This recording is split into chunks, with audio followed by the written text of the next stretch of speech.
Hello friends, this video on Laws of Motion part 24 is brought to you by examfear.com. No more fear from exam.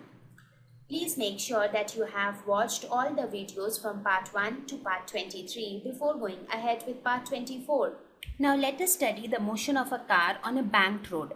When I say banked road, I mean to say that the road itself is constructed in such a way that it is inclined at some angle with the actual horizontal.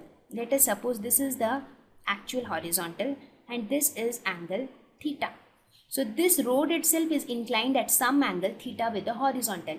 In the previous slide, we talked about level road, where the road was completely plain from when we compare it to the normal horizontal. But here you will normally see these kind of roads when you travel up hilly areas. There you would see that the outward of the roads are generally inclined a bit up when compared to the inner side of the road.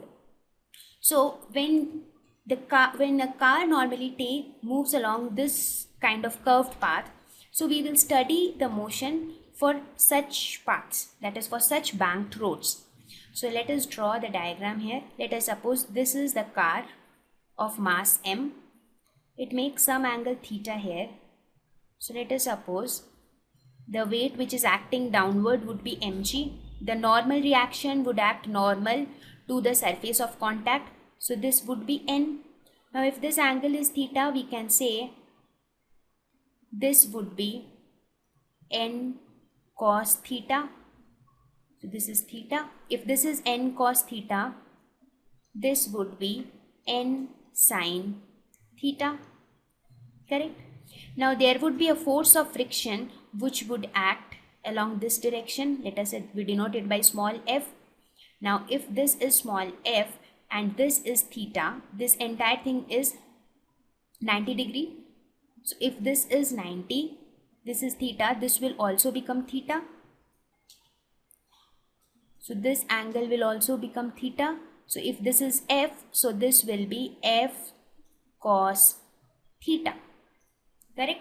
Now that we have drawn the free body diagram for this vehicle which is moving on a banked road, now let us write the equation of motion. Let us write the equation of motion in vertical direction. Like let us suppose this is my y-axis now. This is my y-axis and this is my x-axis. Correct? So let us write it in the vertical direction. So in vertical direction, what would be the equation of motion? It would become, now see, if this is f cos theta, this will again become f sin theta. Right. So in the vertical direction, it would be, let us suppose when if the car is at rest, in that case, in this direction, it would become n cos theta is equal to f sin theta plus mg. So that is n cos theta is equal to f sin theta plus mg. Now in the horizontal direction, that is along this direction, we can say n sin theta plus f cos theta is equal to, this n sin theta plus f cos theta in this case will provide the centripetal force. So we can say this will be equal to Fc. That is the centripetal force, which is equal to mv square by r.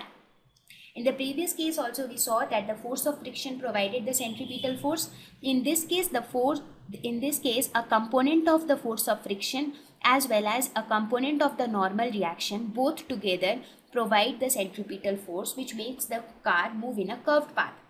So we get these two equations of motion. Now let us try to solve the two equations. Now we already know that F is less than equal to mu s into n.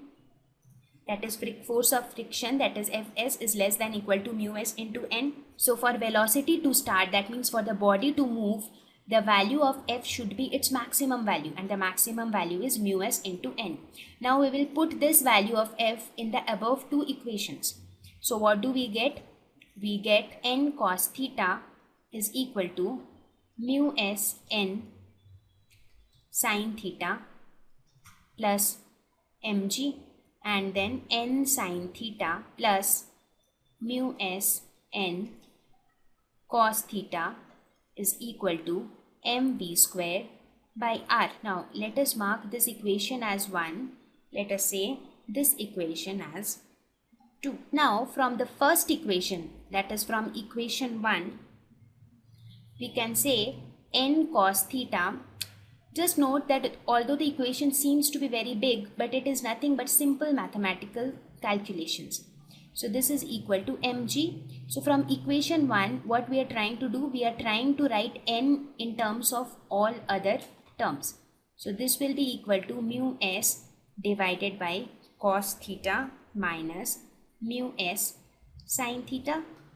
So this is what we get the value of n. Now we put this value of n in equation 2. When we put this value of n in equation 2, then what do we get? Get mg sin theta divided by cos theta minus mu s sin theta plus mu s n cos theta. I'm sorry, here also you'll have to put the value mu s.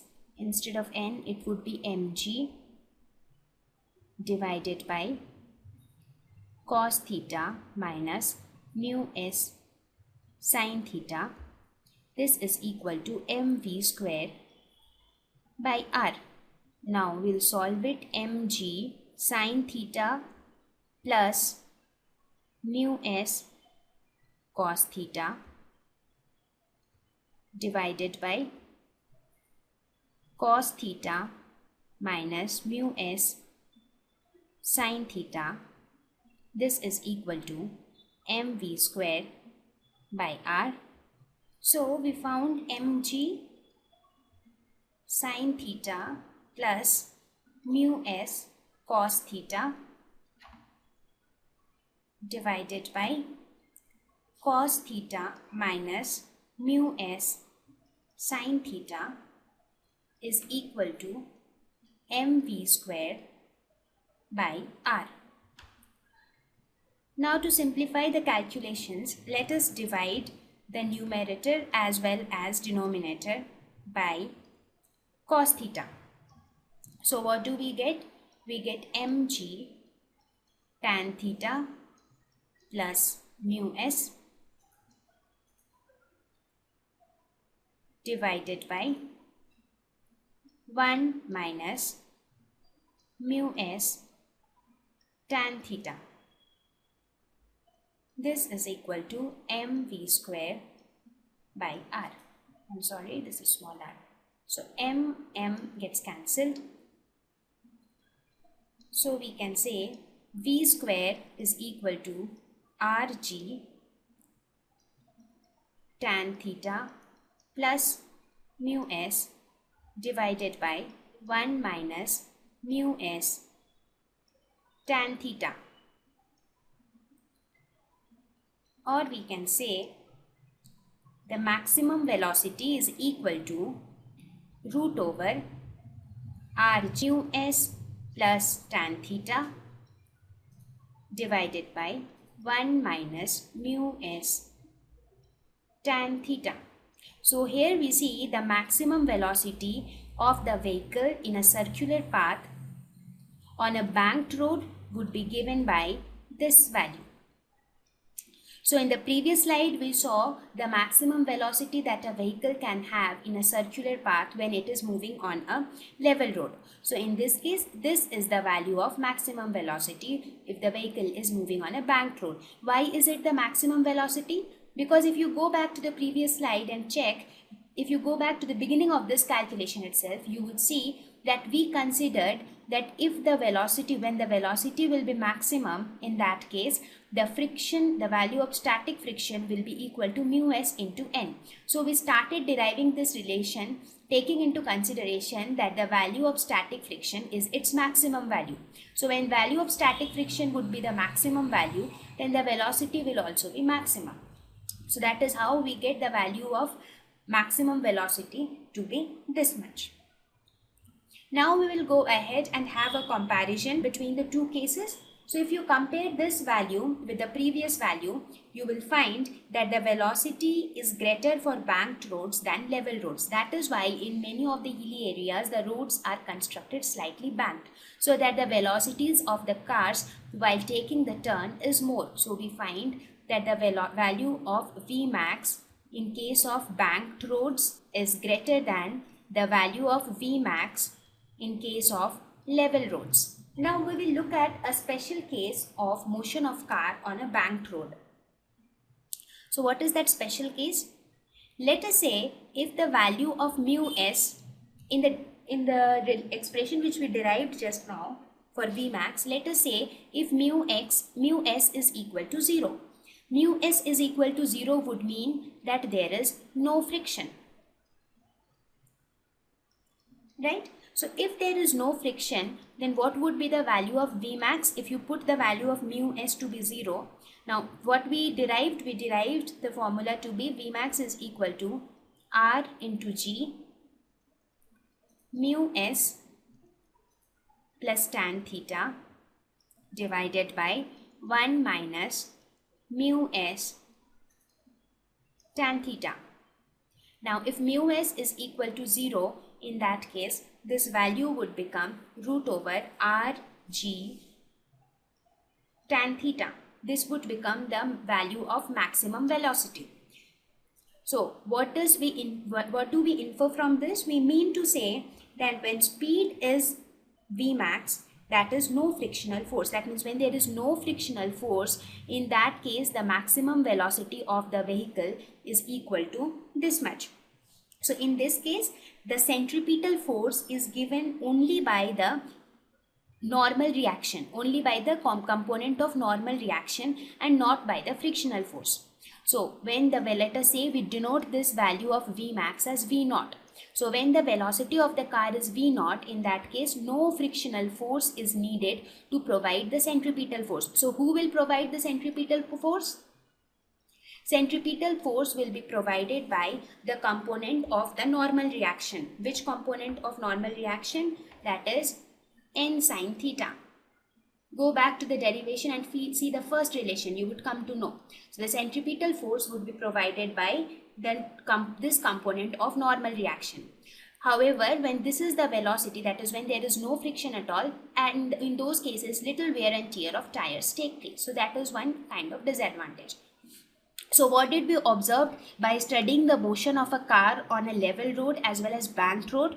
We found that the maximum velocity that a car can have on a circular path is more in case of a banked road when compared to a level road. We also found that in such circular motion, the centripetal force is the one which is responsible for the car to move in circular motion, and this centripetal force is provided by the force of friction in case of level roads, and it is provided by centripetal, and it is provided by the component of normal reaction and component of frictional force in case of banked roads.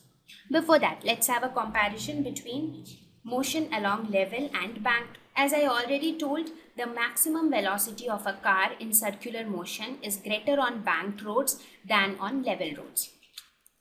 Thank you. Visit examfear.com to watch free educational videos, try free online tests, get the best quality study materials, study from the best tutors and mentors, and much more. Thanks once again.